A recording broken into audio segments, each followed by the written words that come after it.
बहुत समय पहले की बात है। राजा हर्षवर्धन को उपहार में किसी दूसरे राजा ने बाज के दो बच्चे भेंट कर दिए। वे बड़े सुंदर और अच्छी नस्ल के थे। राजा को देखते ही वो बहुत पसंद आ गए।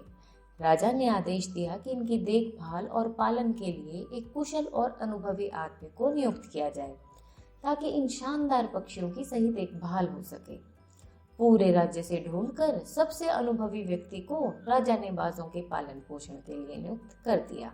उसका नाम धनराज था। कुछ महीनों बाद राजा को बाजों की याद आई, तो राजा उन्हें देखने पहुंच गए।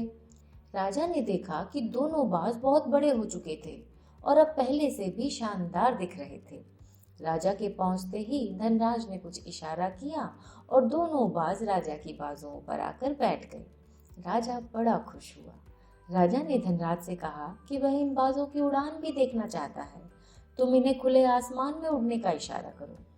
धनराज ने कुछ इशारा किया और बाज उड़ान भरने लगे, पर जहां एक बाज आसमान की ऊंचाइयां छू रहा था, वहीं दूसरा कुछ ऊपर जाकर वापस उसी डाल पर आकर बैठ जाता जहां से उड़ा था। धनराज ने फिर इशारा किया उसे उड़ने का, पर बाज फिर थोड़ा ऊपर जाकर वापस उसी डाल पर आकर बैठ गया। अब राजा से रहा नहीं गया और राजा ने धनराज की तरफ कड़क निगाहों से देखते हुए पूछा कि आखिर यह बाज उड़ना क्यों नहीं चाहता? क्या इसे कोई बीमारी है, तकलीफ है?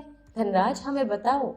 धनराज ने थोड़ा घबराते हुए कहा, नहीं हुजूर, इस बाज के साथ शुरू से यह समस्या है कि यह उड़ना नहीं चाहता।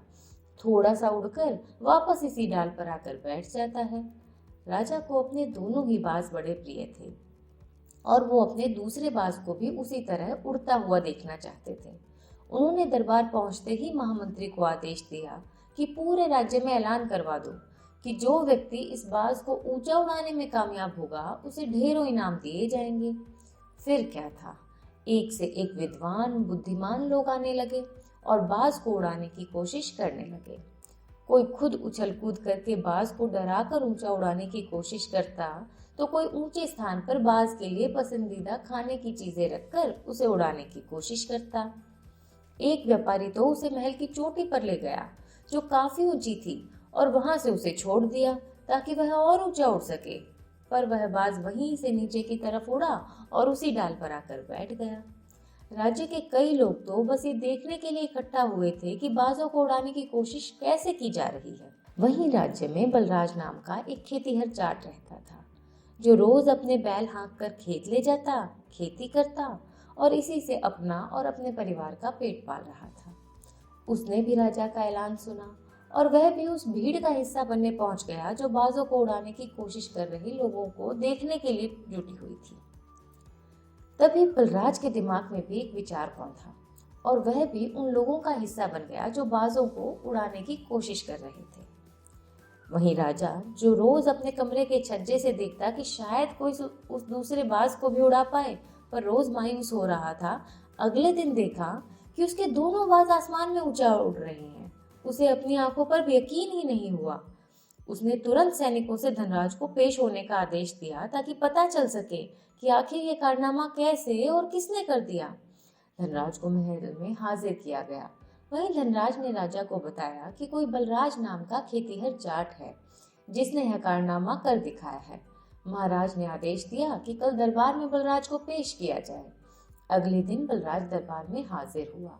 उसे इनाम में अनेकों स्वर्ण मुद्राएं भेंट करने के बाद राजा ने कहा, मैं तुमसे बहुत खुश हूँ। बस तुम इतना बताओ कि जो काम बड़े बड़े विद्वान, बड़े बड़े बुद्धिमान, पशु पक्षी पालने वाले नहीं कर पाए, वह तुमने कैसे कर दिखाया। बलराज ने कहा, महाराज, मैं तो एक साधारण सा किसान हूँ, ज्ञान की ज्यादा बातें नहीं जानता। मैंने तो बस वह डाल ही काट दी जिस पर बैठने का बाजादी था, और जब वह डाल ही नहीं रही तो वह भी अपने साथी के साथ आसमान में उड़ने लगा। दोस्तों, आपको ये कहानी कैसी लगी मुझे कमेंट बॉक्स में ज़रूर बताइएगा। और अगर आपको ये कहानी पसंद आ रही है तो इसे लाइक, शेयर और सब्सक्राइब ज़रूर करिएगा।